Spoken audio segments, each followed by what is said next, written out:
Hello friends, welcome to Najma Swad recipes. Oven లేకుండా perfect pizza బేస్తో pizza బేస్ని సపరేట్గా బేక్ చేయాల్సిన పని లేకుండా చాలా ఈజీగా డామినోస్ స్టైల్లో నేను చూపించిన విధంగా పిజ్జా ప్రిపేర్ చేసుకుంటే డామినోస్ కంటే ఎక్కువ టేస్టీగా హైజీనిక్గా పిజ్జా అనేది ప్రిపేర్ చేసేసుకోవచ్చు. రెసిపీలోకి వెళ్ళే ముందు ఫస్ట్ టైం నా ఛానల్ చూసినట్లయితే సబ్స్క్రైబ్ చేయండి, లైక్ చేయండి. అయితే లేట్ చేయకుండా మనం రెసిపీలోకి వెళ్ళిపోదాము.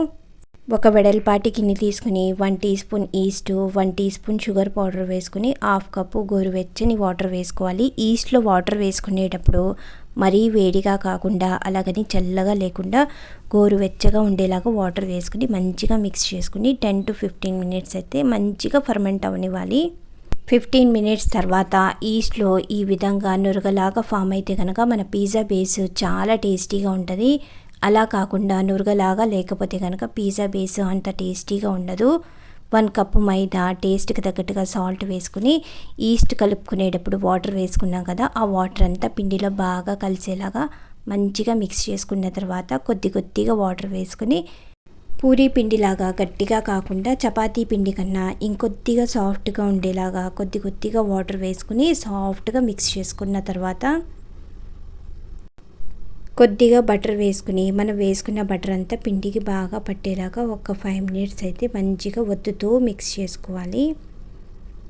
ఈ విధంగా బటర్ అంతా పిండికి బాగా పట్టిన తర్వాత కొద్దిగా పైనుంచి ఆయిల్ వేసుకుని ఆయిల్ అంతా పిండికి మంచిగా అప్లై చేసుకుని మూత పెట్టి ఒక 30 మినిట్స్ అయితే పిండిని మంచిగా ఫర్మెంట్ అవనివ్వాలి.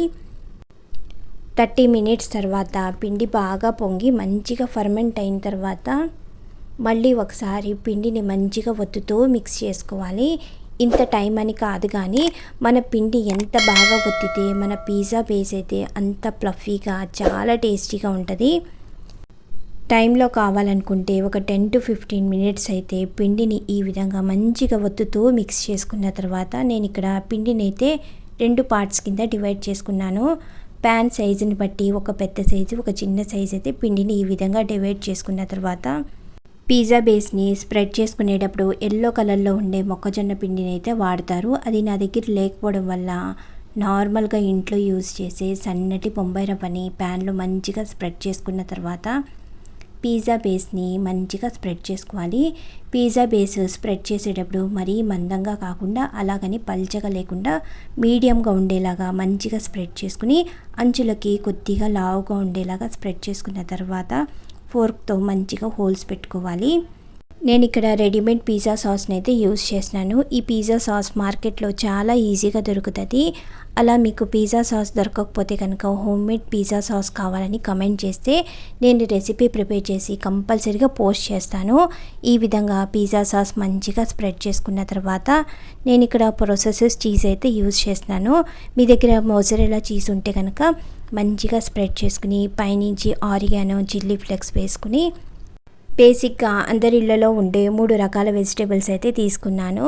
బెల్ పెప్పరు, టమాటోలో ఉండే సీడ్స్ అన్నీ తీసేసుకుని సన్నగా పొడవుగా కట్ చేసుకున్న వెజిటేబుల్స్ని పిజ్జా నిండగా మంచిగా స్ప్రెడ్ చేసుకుని మూత పెట్టుకుని నేను ఇక్కడ పిల్లల కోసం అని చెప్పి వెజిటేబుల్స్ ఏమీ లేకుండా ఒక పెద్ద సైజు పిజ్జాని అయితే ప్రిపేర్ చేసుకుని ఈ విధంగా పైనుంచి ఆరిగానో, చిల్లీ ఫ్లేక్స్ వేసుకుని స్టవ్ మీద ప్యాన్ పెట్టుకుని ప్యాన్ మంచిగా హీట్ అయిన తర్వాత స్టవ్ లో ఫ్లేమ్లో పెట్టుకుని స్టీమ్ ఎక్కడ బయటికి పోకుండా 15 to 20 మినిట్స్ పిజ్జాని మంచిగా బేక్ అవనివ్వాలి.